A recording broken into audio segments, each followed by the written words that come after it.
Hello, and welcome to Upstream at AKS, the series where we dive into how we're building cloud-native experiences in the open source community. Thanks for being here. My name is Lachie Evenson, and I'm a product manager on Azure's cloud-native ecosystem team, where our mission is to help make the community successful on their cloud-native journeys. We have an awesome team that you'll find in almost every part of this ecosystem. And today, I'm happy to introduce my colleague, Jeremy Rickard, who's a member of our Upstream team. Welcome, Jeremy. It's great to have you here. Thanks. Super excited to be here, Lucky. Please tell us about what you do at Microsoft and in the cloud native ecosystem. Yeah, sure. I wear a few hats in the cloud native ecosystem. I've been a SIG release chair inside the Kubernetes project. So kind of driving how we do releases for Kubernetes itself. If you're consuming any of those artifacts, our SIG or special interest group is responsible for the mechanics of kicking that off and running the release teams. I ran the 120 release, which seems like so long ago now. We just did 134. I also am currently a member of the technical oversight committee for the CNCF. At Microsoft, I do a little bit of work that's similar to that, kind of in the same vein. I lead a team right now that's responsible for building and publishing artifacts, so container images, binaries, things like that, for cloud native projects for consumption in AKS. So like we do the internal builds for Kubernetes and a bunch of other CNCF projects inside of Microsoft for inside of AKS, and we try to do that for a few reasons to help increase the security posture and to have better control over supply chain security for those artifacts.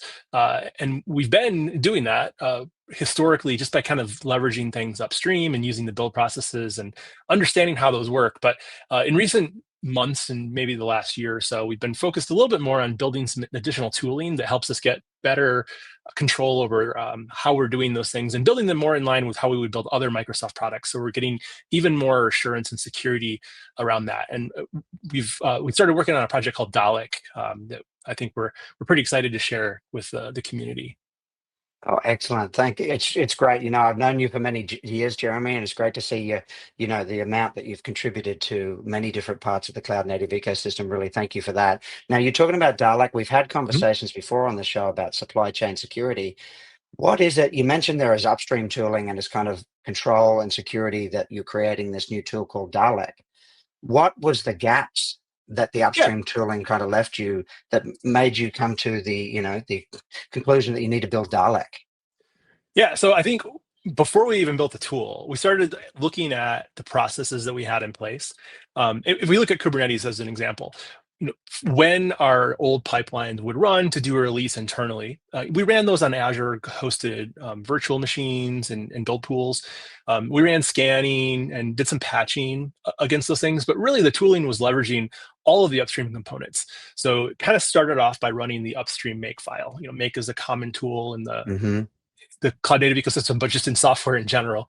Yeah. And in the end, what would happen is we would produce artifacts that are based on upstream images. So the upstream Kubernetes community builds a set of base images for containers. Generally, they're going to be based on distroless or Debian images.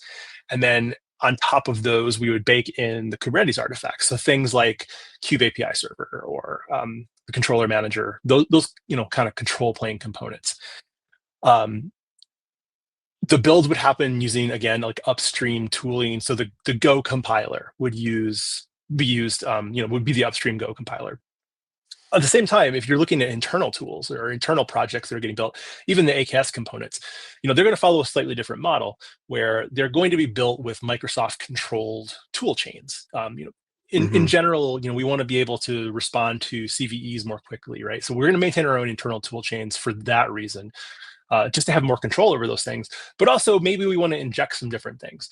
One of the things that Microsoft, does for government compliance reasons is kind of hyper focused on having FIPS compliance and making sure that's consistent across all products. And one of the ways we do that for Go is by having a fork of Go that the Microsoft internal tooling teams maintain, and that has a special integration with OpenSSL to get a FIPS certified version of OpenSSL, so that we can have FIPS compliance different than the upstream Go crypto implementations, maybe different than boring SSL, and trying to apply that in a kind of uniform fashion across all the projects. So using the Upstream tooling by itself wouldn't allow us to really to do that.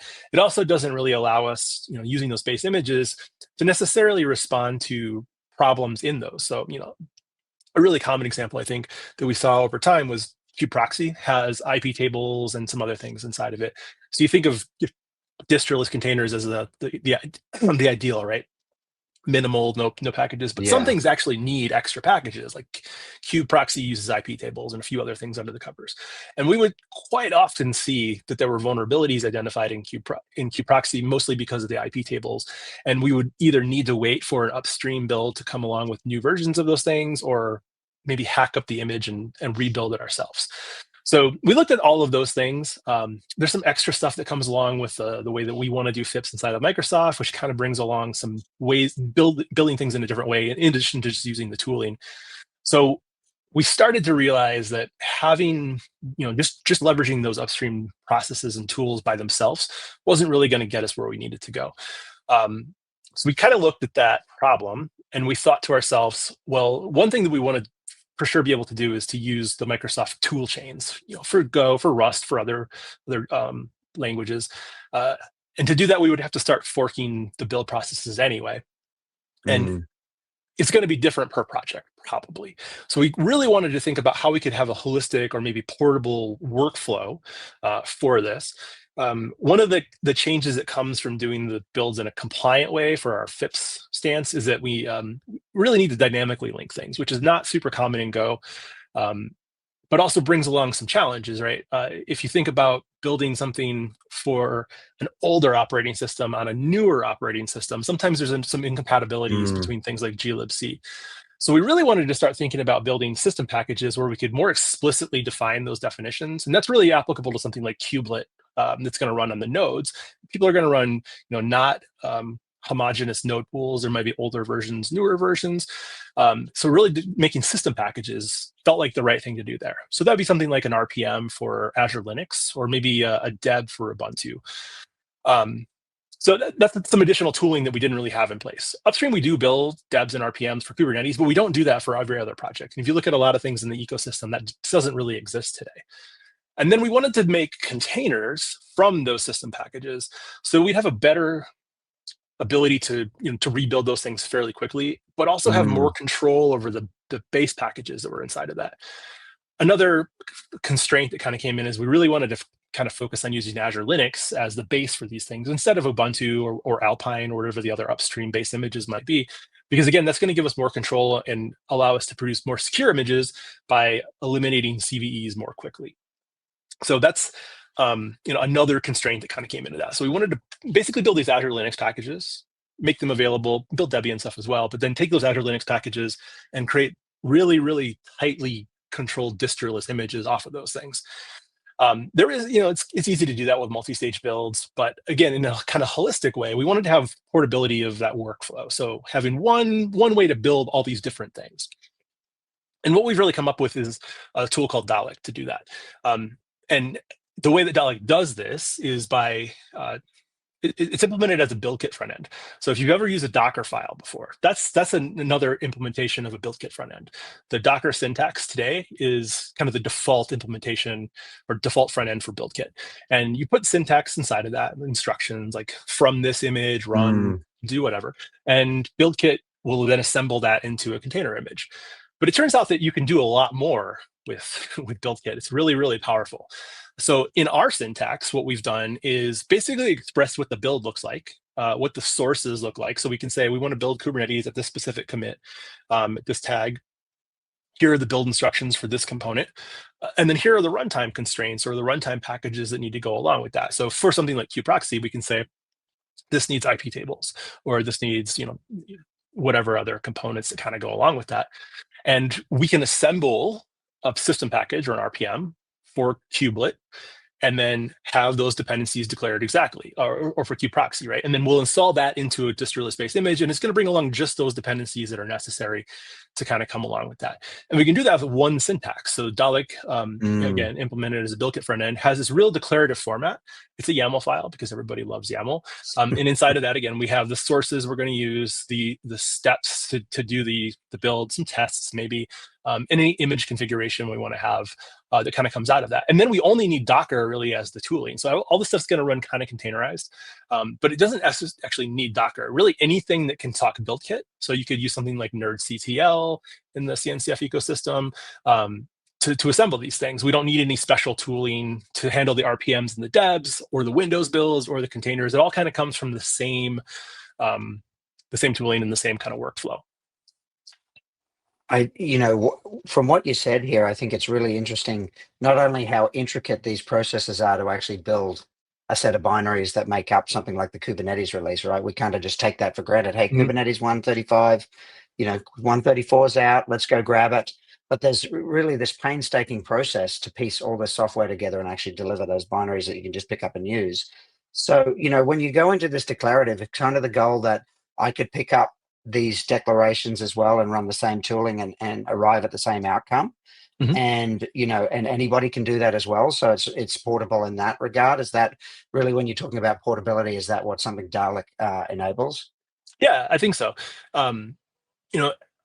All projects are going to have their own kind of opinionated way of doing things and how they're going to produce their artifacts. I think Dalec gives us another opinionated approach on how to arrive at that situation, and really it's useful for us internally. But I think if you're an end user and you want to also rebuild upstream projects, maybe because you want to be able to respond to CVEs more quickly, or you want to apply custom patches, I think in the ecosystem, Envoy is a really good example where you might want custom filters in Envoy that don't come with the upstream, so you're going to start rebuilding that yourself. The tooling for that is it's pretty well defined, but it's going to be different completely than another project. So you're not going to have to necessarily maintain all these different tools. Envoy is a good example. You can still use Bazel, you can still use the underlying tools, but using something like the declarative format of Dalec, you can take that upstream source and maybe not have to keep a fork around yourself, because one of the other things that's defined inside of that spec file is patches. So maybe you want to apply patches to insert extra filters inside of the Envoy build. You can declare that inside of the file, invoke the same build steps, but by the time that it's going to build, it's going to have smushed together all those patches. It'll look like a fork, but not like the actual mechanism of kind of having to maintain that yourself. Okay, so reproducibility is one aspect, but customization based on your use case to be able to consume this open source in whatever your environment is another big use case for Dalec. Do you actually see, as Dalec progresses, do you think projects like, you mentioned Envoy or Kubernetes, would they adopt something like this? Do you think there's a benefit to that? Or do you think that so. the downstream usage is, more of the goal? I think both are totally possible. On the downstream side, the customization I think is important. Also, that ability to inject patches also helps you address CVEs more quickly. So, you're a downstream consumer, maybe in a regulated environment, and you've got that clock that's ticking down, from the time that something's released and some CVEs identified, but that project doesn't necessarily release on a cadence that's going to satisfy you. You're able to handle that yourself, and you can fix those things. Like maybe it's a Go project, you bump the Go dependencies, and you can rebuild. That works. But if you're an upstream project and you perhaps want to start producing RPMs or debs or other packages to be able to produce things that people can install a little bit more easily with the package manager, you can totally go find RPM build tools, deb build tools, and understand the specs for those things. But Dalec's going to elevate it a little bit, so you don't necessarily have to understand the specifics of RPM build or how to build the deb package. It's going to come from the same, static kind of definition from the spec file, and then you'll be able to emit those different things. So I think it's a little bit of a nicety for projects that maybe want to start expanding and do different things. I produce container images, and Docker works great for that. But now, hey, I also build a CLI, and I want to be able to produce a package so that you, as a consumer, can just go add this apt repo or this RPM repo and install it, and be good to go. there are other ways to do Wow. that, but again, you're going to start diverging your build processes instead of, like, hey, I've got this one single thing that I'm kind of maintaining, and from that I can build all these different things. We're using it internally for a few other things, and it's quite nice for that as well. Yeah, it sounds really powerful. As you said, that abstraction is really useful because you've got system packages, you've got containers. So really the API is just a front end to build kit.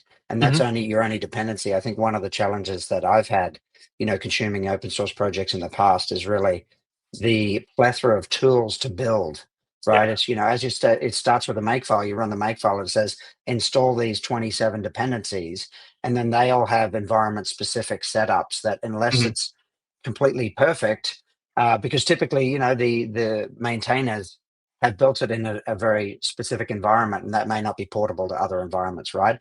And it's all those little esoteric breaks. Oh, you didn't have this, or that version didn't match, and now this thing doesn't build. It sounds like you give a nice abstraction where Yeah. you don't have to worry so much about all the intricacies of am I building debs or RPMs or containers. It's kind of all you're dealing with is that interface that goes in a build kit, and you are taking care of all those environmental constraints and packaging them up, Hmm. to use the word package, so that I don't have to worry about maintaining, that whole environment to build it. And I think, Yeah. even in the dev cycle, do you think there's actually usage for this in the dev cycle as well? Because I think, as I've seen in the past, even as you're writing the software, you might want to build it and run it. And in order to do that, to test something, you have to actually package it up and deploy it to a destination, Yeah, for and sure. to get some feedback, right? And you're in your IDE working on that, but it's really hard to get, all the environmental constraints to be able to build the thing, to push it somewhere, to test that the changes you've made, are operating. Like, do you see it used in that fashion too? Even in the Yeah, build loop, the dev I loop. think I think so. I think one of the interesting things that we've seen so far, we used to have to maintain different pipelines to build these different things, right? And it was difficult to necessarily test all of those things correctly.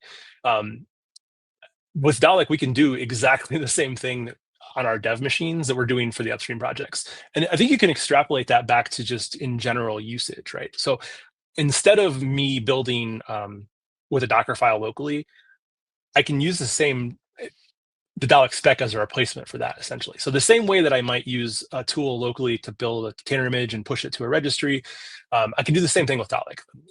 I'm still going to use maybe the Docker CLI or nerdctl or something else like that to do the build, much like I would with a container image. But like you said, it's also going to give you the ability to do those system packages. So I want to test the ability to build the CLI and install it in my Linux environment. I can do that by emitting a deb or an RPM as well. Or for Windows, right? Like there are slightly different things you need to do to build Windows containers, as an example. And Dalec will also do that. It can produce the binaries, packaged up for you, but also a Windows container. So you're getting kind of that unique single workflow and the ability to produce these different artifacts. And I think that's pretty powerful from a local standpoint as well. I think that, yeah, I mean, it sounds incredibly powerful. What does the onboarding look like if I had a project and I want to adopt Dalek? What does that look like? How are you guiding, users to actually onboard? Like, what do they have to show up with? Yeah, essentially, there's just one spec file that's necessary, and we've got some pretty good documentation. You can go to GitHub, github.com/Azure/DALEC. Maybe we can include the link in the recording here, Description? but Yeah. there's a really good set of documentation and a quick start to kind of show you what that looks like. What that would look like in the spec as you're building it out is you would define the sources, and these can be HTTP sources, they can be Git sources, and they can also be local sources. So if you're going to build something locally like that, um, you want to keep everything together. You define a local context, and like maybe here's the directory I want to build. And what'll happen is all of those things are assembled into a set of sources that are available. Next, you're going to come down and declare what build environment you need. So maybe as a Go project, you would just say Mm, the build dependency is Go, and from there, it's going to assemble a container that will do the build for you that's Go based, and it will only have that installed inside of it. So it's pretty tightly coupled or tightly constrained, I guess. yeah. It's declarative, right? And then you would specify the build steps. So if it's a Go project, something as simple as Go build, from that directory, produce this artifact. And that's kind of as simple as it gets. You can get more complicated by injecting things like patches that are coming locally or from remote sources, multiple Git repositories if you want to build multiple things together. Maybe you've got a complicated system that needs submodules or needs two Git repos together. You can do a lot of that with it. But from a simple standpoint, you're going to author the spec file. It's YAML. There's this JSON spec for it, so our schema for it, so you can get some auto completion and tooling. It's pretty nice. And then from there, you're going to just run Docker builds, X build, and emit the artifacts you want from specifying the target types. Yeah, that's a fantastic. One thing that I've heard a lot about in supply chain security is ability to generate things like SBOMs and attestations, maybe signatures. Does Dalec help at all with that, given that it's kind of in path to this process and make that, I understand that generating SBOMs can be hard. Does Dalec help with that as well? Yeah, for sure. So BuildKit actually has some functionality built into it to handle emitting SBOMs, and also to emit something like a salsa provenance file that'll give you, all the ingredients basically that went into it and how it was built. So we're getting that kind of for free just by leveraging BuildKit to do that. There are ways to plug, via BuildKit to like replace the implementations for some of those things, but by default, it just kind of comes out of the box and it's pretty nice. Okay, so that was yeah, another reason for not inventing our own tooling, because we would need to go do that ourselves. Instead, we can kind of stand on the shoulders of giants in the community, right? Like, I think that's one of the great things about the open source community is you can find lots of things that are doing things that might help you and uplift you already, and that's one of those things. For signing, we've actually implemented that as a pluggable interface. So you can provide your own signing implementation. We haven't provided one in the Upstream yet. One of the plans we've got as we start to move Dalec into more of a community-focused sort of thing is to provide an implementation for signing container images that might use something like the SigStore or Notation, which is in the CNCF ecosystem. For signing container image or for system packages, maybe we can implement GPG or something like that. But it's all pluggable. So there's a defined interface. You can find it in the docs. And it's pretty easy to bring. Like, essentially, you containerize whatever you're going to do. Containers are great. And then there's an interface of how it's supposed to interact. Okay, so you mentioned like as you go, Dalec goes more community focused. Like, what is the future of Dalec, and what are you most excited about looking ahead? Yeah, I think one of the things that we think about the project, is that it's got applicability across a lot of use cases, especially for downstream consumers. I think as a downstream consumer, if you're looking to start taking control of your supply chain a little bit more, and you want to handle builds, and if you look at recommendations for controlling some of that, but the absolute best thing you can do is to build things from source yourself, so that you can respond more quickly to some of those challenges, right? Especially around like CVE patching and handling vulnerabilities. So I think it's really useful for that. I think it's useful for projects that want to be able to maybe declaratively build multiple kinds of artifacts without having to invest a lot into extra tooling. So what we've decided to do is submit it as a CNCF sandbox project. The CNCF has multiple levels of kind of maturity for projects in the ecosystem. Sandbox is that entry level point where you say, hey, we think this has some applicability across the community. We'd love for people to come in and collaborate with us. As part of that, we've submitted the application. I think the sandbox review is at the end of this month, so fingers crossed.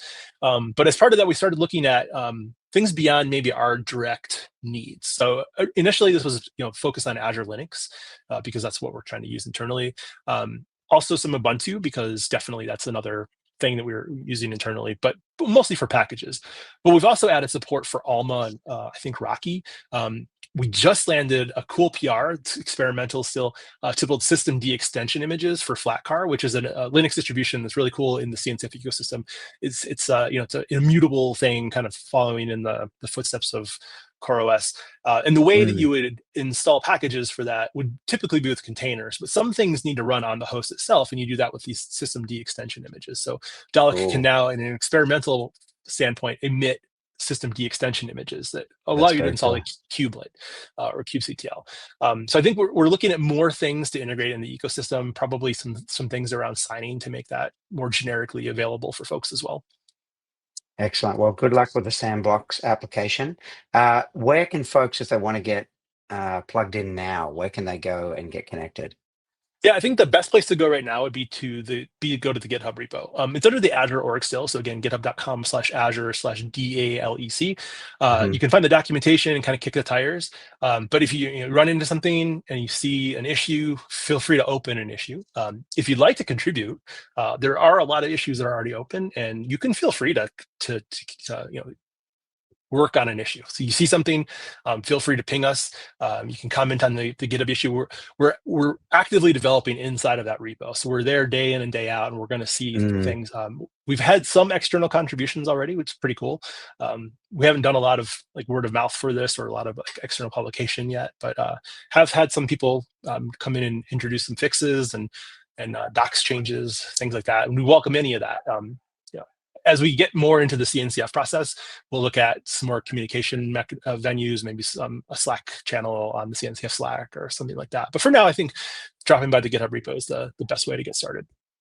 Excellent. Well, thank you very much for your time, Jeremy. I know you've shared a lot of knowledge about this space and the promise of what Dalec can help with supply chain security and reproducible builds and so many different facets there. So I really appreciate your time. Please like and subscribe, and don't forget to let us know what you enjoyed about this episode and what topics you'd love to hear from us in the future. Thank you very much, Jeremy. Thanks for having me, Lachie. Bye. Bye, folks.